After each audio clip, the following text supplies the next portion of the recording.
Big stories that we are covering here at this hour. Take a look right here as we get to the latest on the ongoing search for Nancy Guthrie, the mother of Today's Show host Savannah Guthrie. NBC News now reporting alongside other outlets that a second ransom note sent to several media outlets stated the 84-year-old was dead. I'm going to read this post from Fox and Friends that says a second ransom note in the abduction of 84-year-old Nancy Guthrie indicates she has died. That's according to a federal... Algo ocurrió en esta investigación de lo que nadie habló durante 5 meses enteros.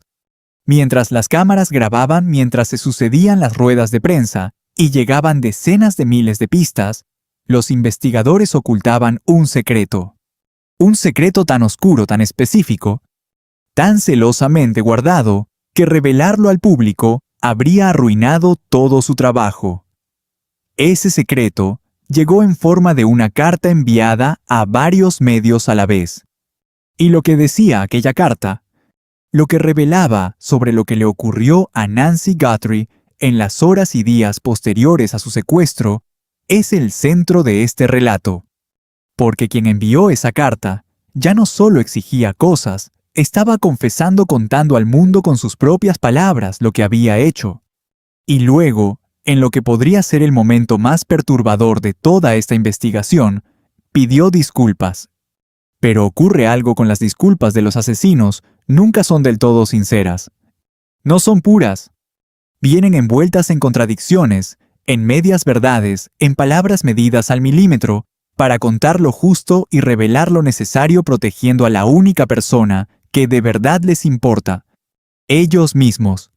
Así que cuando se dice que los secuestradores de Nancy Guthrie enviaron una carta de disculpa, es fundamental comprender qué clase de disculpa era, qué estaba admitiendo y qué estaba negando, qué omitía deliberadamente y sobre todo, por qué los investigadores decidieron mantenerla oculta de todo el país durante 142 días. Esa cifra importa 142 días de silencio. 142 días de un secreto de sumario en una investigación federal. Mientras la familia salía en televisión, los equipos de rescate peinaban el desierto de Arizona y el público aportaba pistas y recompensas. Todos actuando bajo una versión de los hechos que estaba totalmente incompleta. Antes de seguir adelante con cada minuto de este relato, vale la pena hacer una pausa breve.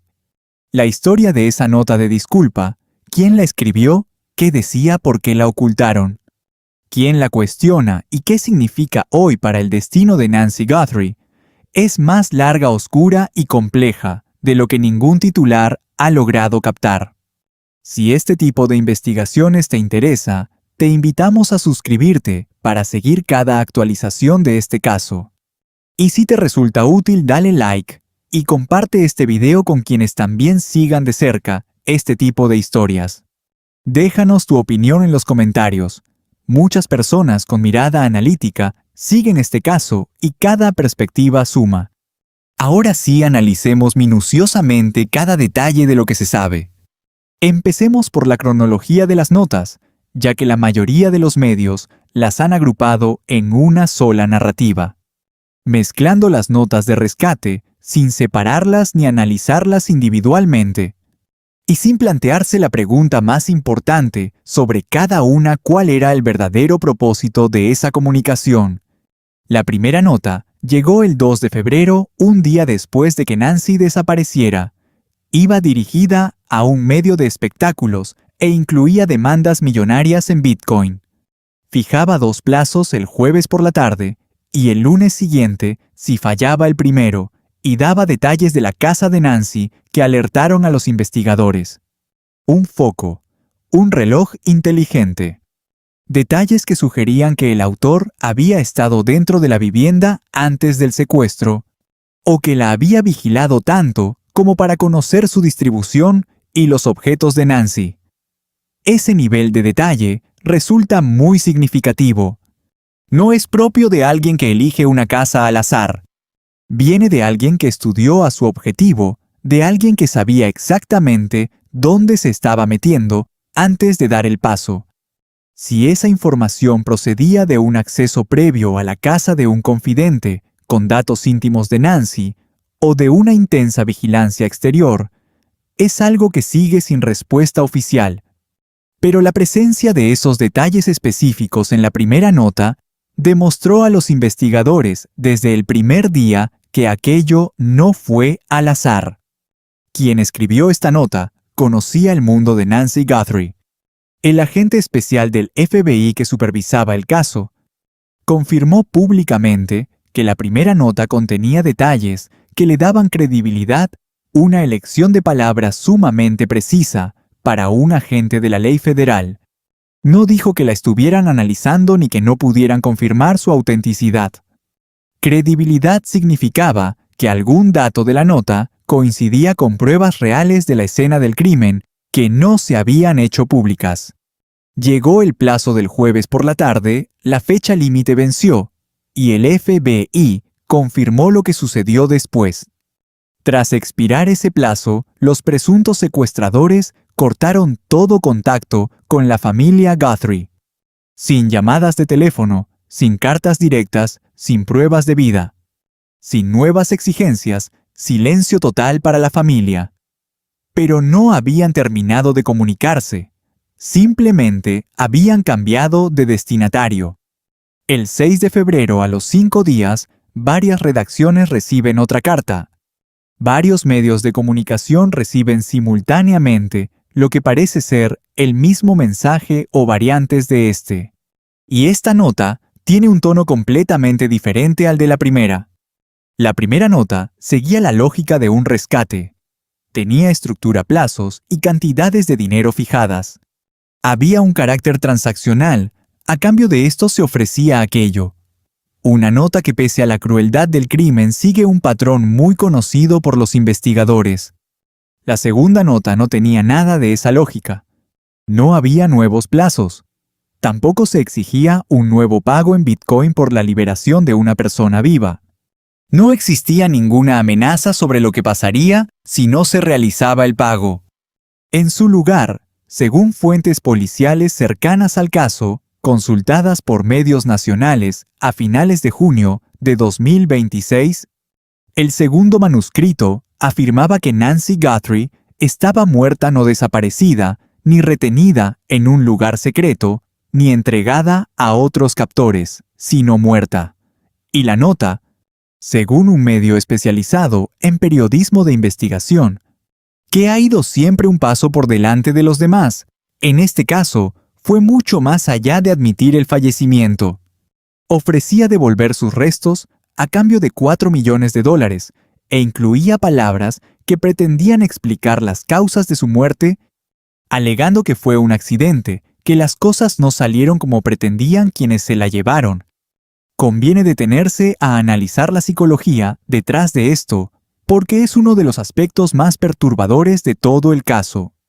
Quienes planificaron este secuestro, vigilaron la casa de Nancy, sabían de su reloj inteligente y de sus luces de seguridad.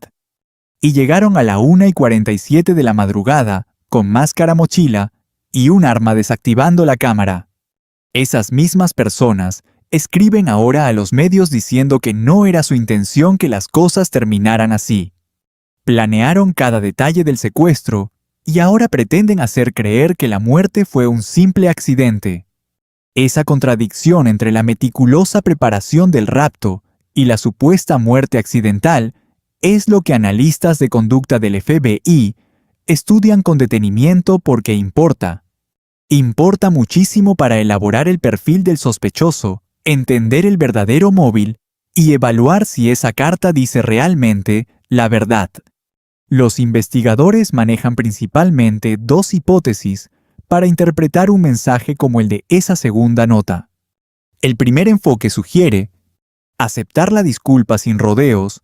Los secuestradores querían cobrar el rescate, pero Nancy murió quizá por el estrés del rapto, tal vez por un problema médico o por complicaciones al estar retenida contra su voluntad antes de que el intercambio ocurriera. Entraron en pánico. Se vieron con una rehén muerta y sin cartas para negociar. La disculpa mostraría confusión y arrepentimiento reales, de quienes cometieron un delito que se les escapó de las manos. El segundo enfoque sostiene que la disculpa es un movimiento estratégico para restar gravedad al delito ante los ojos ajenos, planteando la opción del accidente en un escenario que pudo haber sido planificado con toda la intención, buscando que la policía y el público se centren menos en un asesinato a sangre fría y se abran a la hipótesis de un trágico accidente, ablandando así la persecución. ¿Cuál de las dos teorías es la correcta? Los investigadores no lo han revelado, pero se desplegó a expertos en análisis de conducta, y el FBI no trató las notas como meras peticiones de rescate, sino como documentos psicológicos reveladores, con detalles sobre sus autores, lo que demuestra que esa segunda teoría estuvo muy presente desde el principio. Y conviene ahora detenerse en otro punto clave de esta historia. Una declaración pública del 22 de junio, casi 5 meses después de recibirse las notas, dio un giro absoluto a la narrativa de Bostic.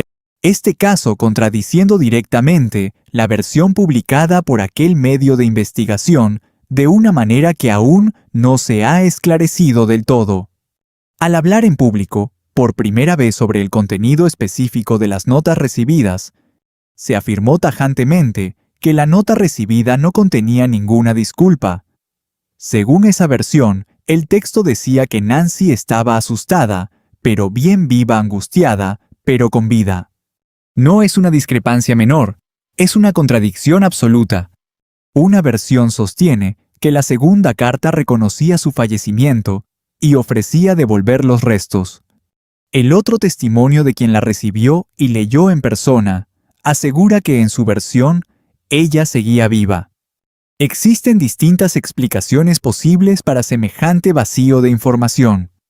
La primera, y la más inquietante, que se enviaran cartas con datos contradictorios deliberadamente a cada medio de comunicación.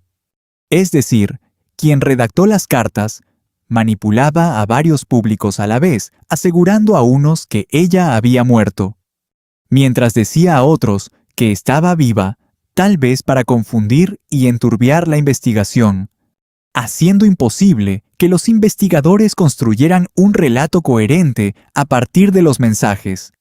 La segunda posibilidad, que las cartas se enviaran en momentos distintos, o fueran borradores diferentes, y que la primera versión fuera un borrador inicial, mientras que la de otros medios fuera una posterior, más sincera. La tercera posibilidad, una de las versiones, está equivocada. O bien, las fuentes del medio de investigación fallaron, o el recuerdo de quien recibió la nota 5 meses después resulta impreciso. Lo que la policía ha confirmado por varias fuentes independientes es que los investigadores creen que una nota del secuestrador decía que Nancy estaba muerta enviada a los 5 días de su desaparición. Ya fuera esa nota concreta o una distinta enviada a otro medio, la policía confirma el hecho esencial. Aunque ese testimonio público genere dudas sobre qué mensaje exacto contenía esa confesión, el FBI tiene los originales. Cada carta enviada a las redacciones llegó a los investigadores federales, las han analizado, las han comparado, y sin embargo, la contradicción entre esa versión periodística y el testimonio público posterior nunca ha sido aclarada por la agencia que custodia los originales. Ese silencio es deliberado, y ese silencio deliberado dice mucho sobre lo que los investigadores quieren que el autor de las cartas sepa o no sobre lo que han descubierto. Hablemos de lo que ocurrió tras la llegada de la segunda nota, porque ahí la investigación dio un giro que hoy se cuestiona abiertamente en los círculos policiales. Cuando los mensajes de rescate llegan a los medios, en lugar de directamente a la familia de la víctima, se genera un desafío de investigación muy particular. Normalmente el FBI controla el canal de comunicación. Pueden vigilarlo, responder a través de él y usarlo como línea directa para obtener información de los secuestradores en tiempo real.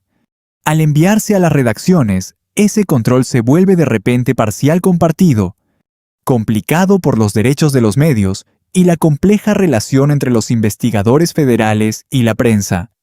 La decisión de los investigadores sobre cómo reaccionar ante las notas enviadas a los medios está siendo ahora mismo reexaminada. Medios especializados informaron el 21 de junio de 2026 que el FBI revisa una decisión estratégica inicial que pudo costarles su mejor pista.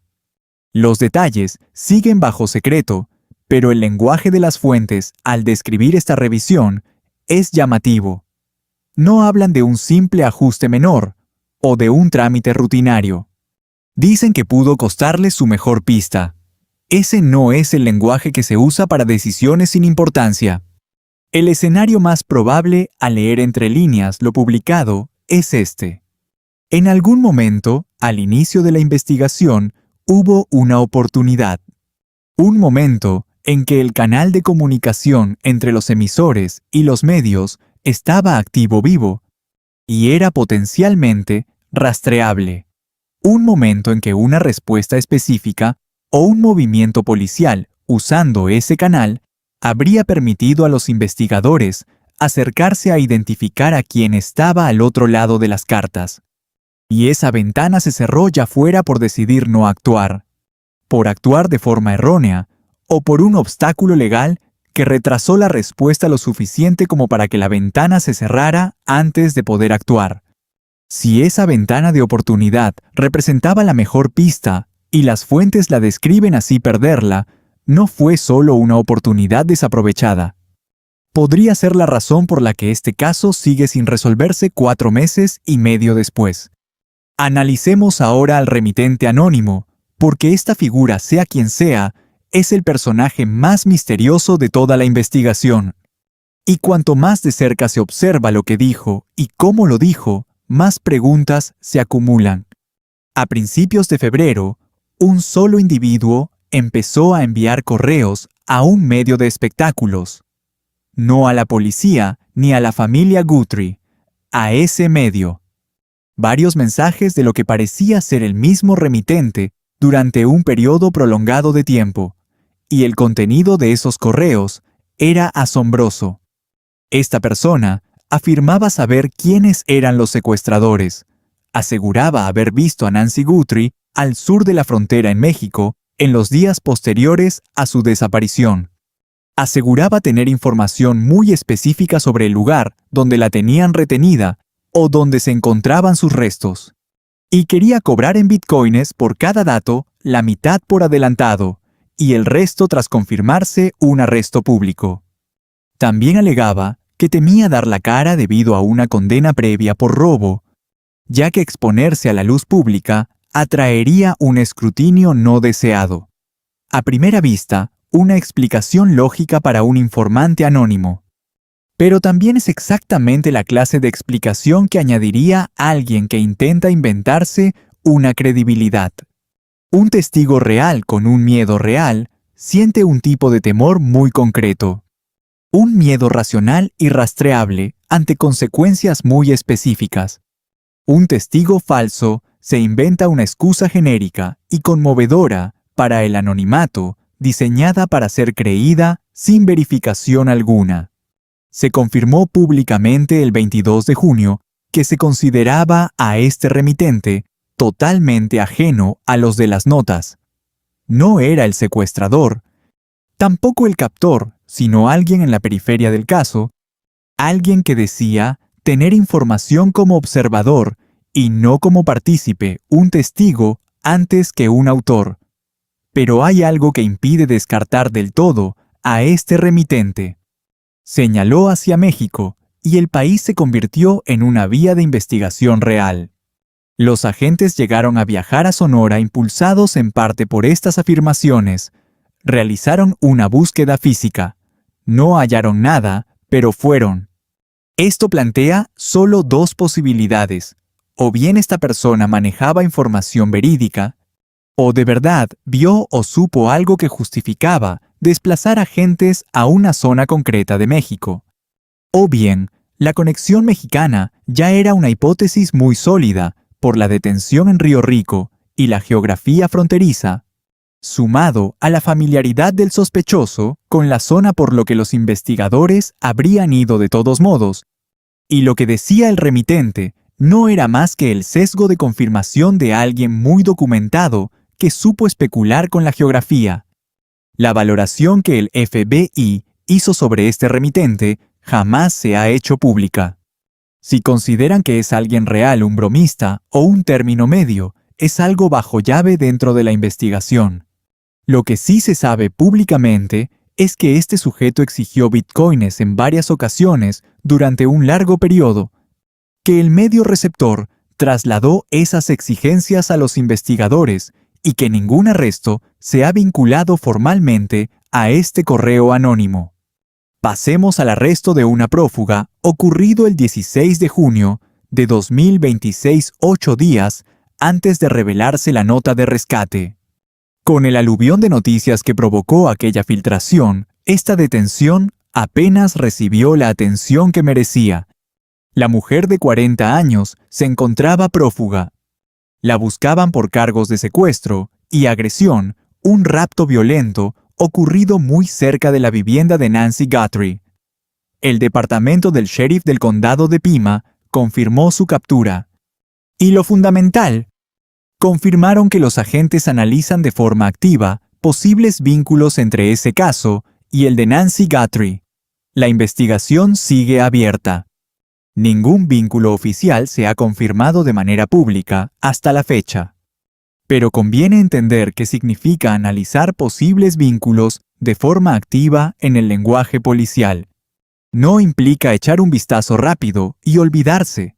Significa que hay algo real, coincidencias geográficas, cruces de fechas o una persona de interés común. Una prueba que conecta ambos casos y que exige una atención constante por parte de la policía. ¿Cuánto tiempo llevaba huyendo esta mujer antes de su arresto? ¿Dónde estuvo exactamente en torno al 1 de febrero?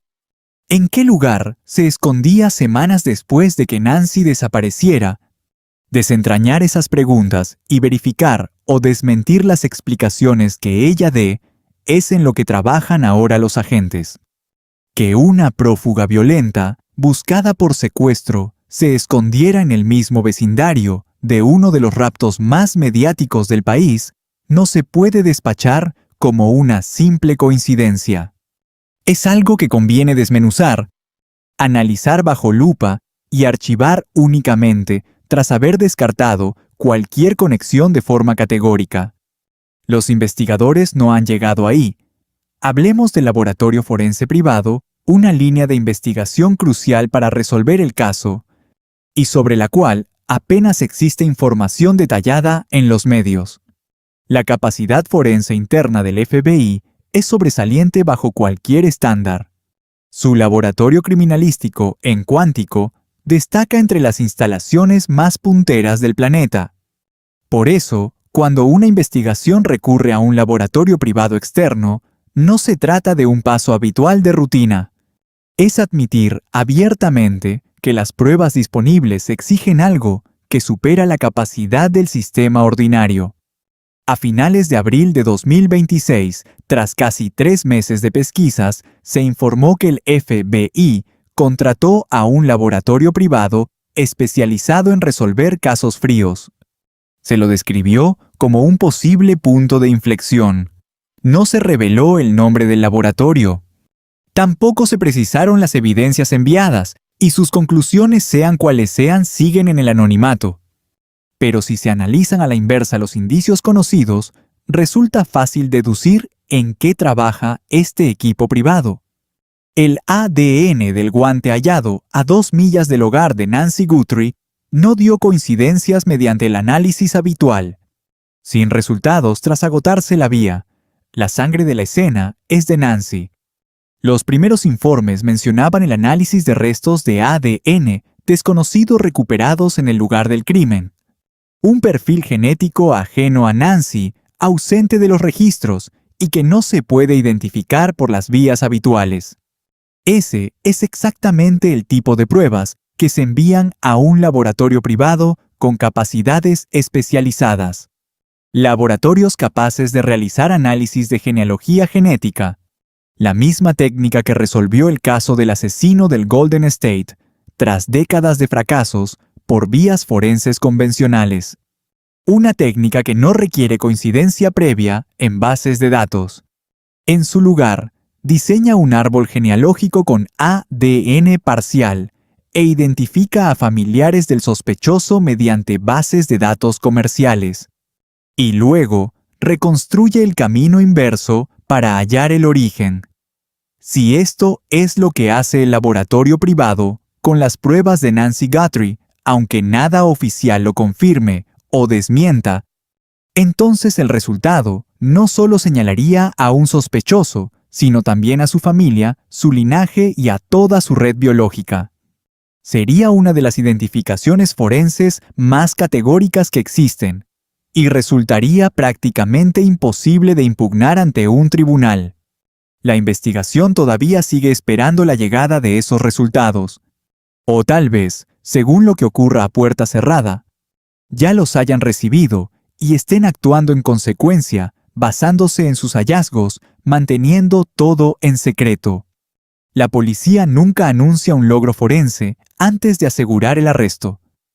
Revelar a un sospechoso que lo identificaron mediante genealogía de ADN solo le da tiempo para escapar. Existe otra dimensión en este caso que merece ser examinada con total seriedad.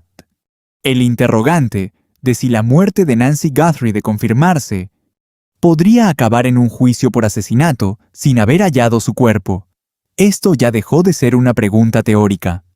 A mediados de junio de 2026, varios expertos legales fueron consultados por medios nacionales sobre este asunto.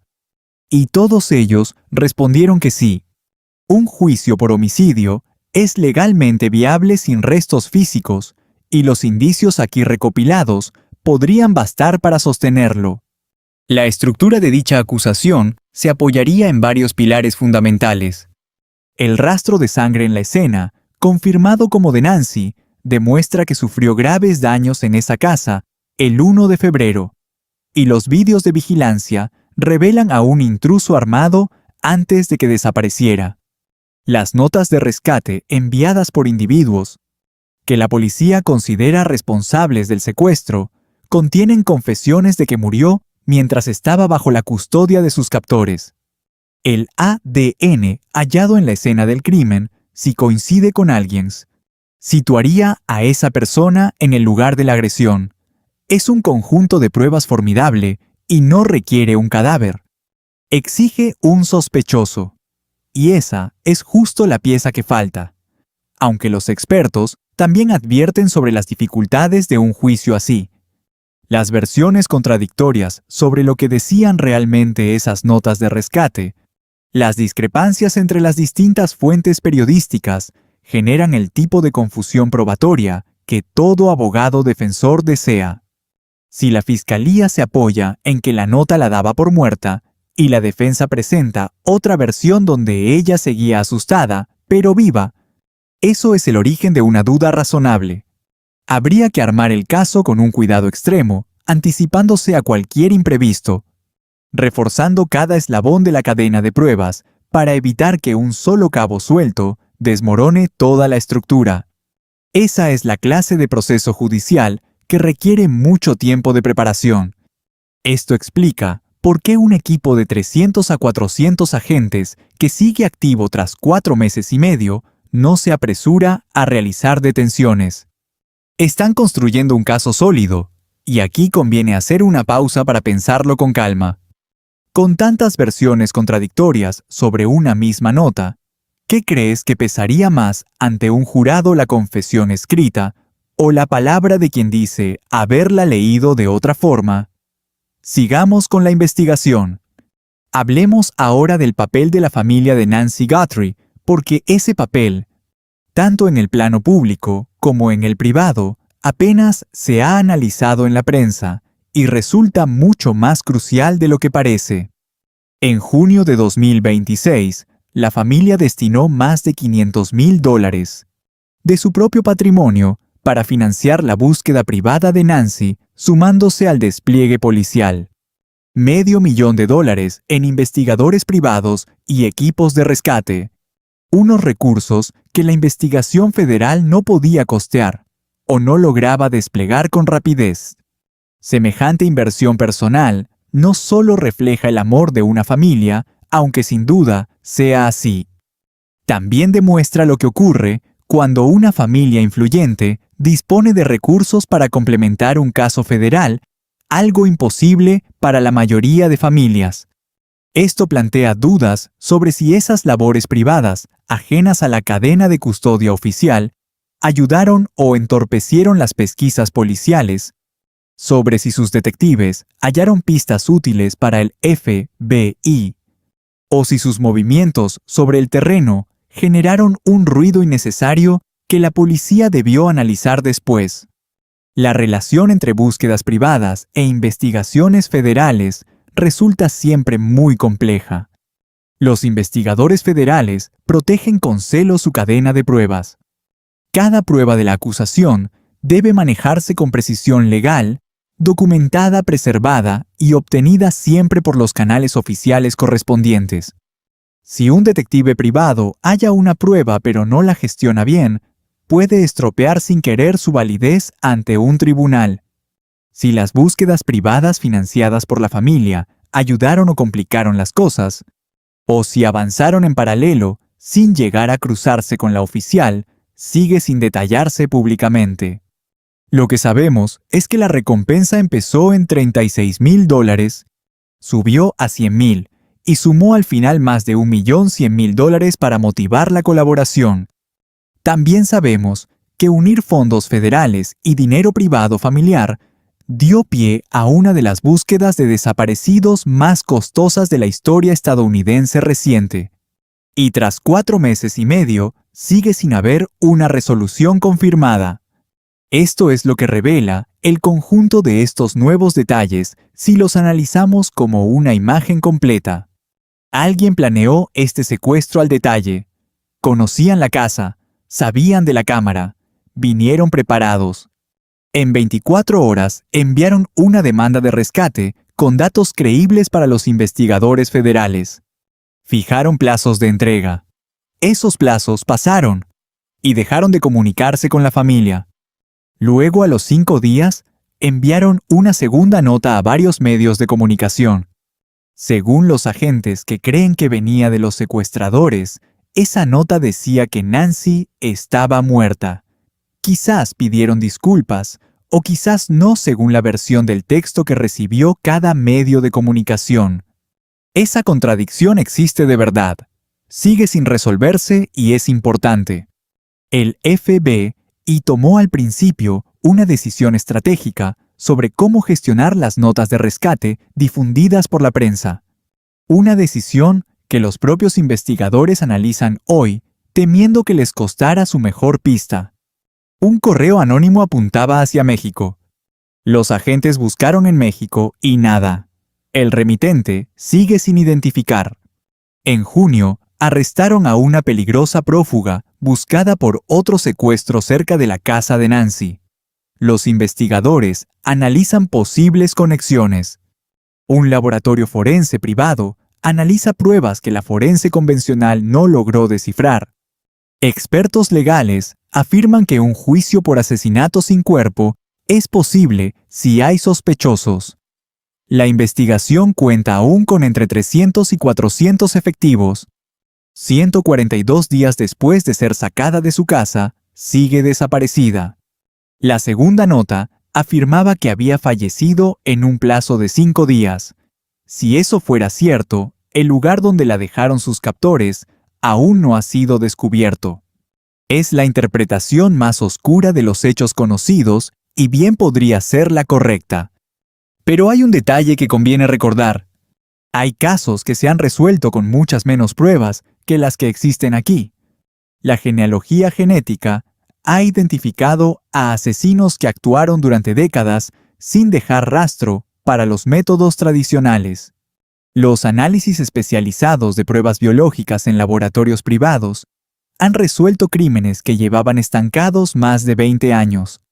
Un remitente anónimo que sabe demasiado sobre dónde buscar no es alguien que desaparezca fácilmente del radar de los agentes. En algún punto del caso, en los restos biológicos, las notas o el rastro digital de las direcciones de las carteras de Bitcoin, en lo que la sospechosa detenida oculte o ignore, o en los hallazgos de ese laboratorio privado, hay un nombre real. Alguien que planeó esto, lo ejecutó, y después escribió a la prensa, creyendo controlar el relato. Pero no controla nada.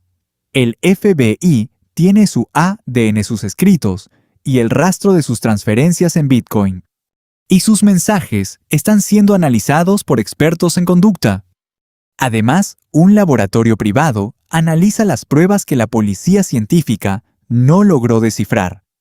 Cuando ese nombre salga a la luz y llegue el arresto, todo encajará como no lo ha hecho hasta ahora. Las notas se leerán bajo una nueva perspectiva.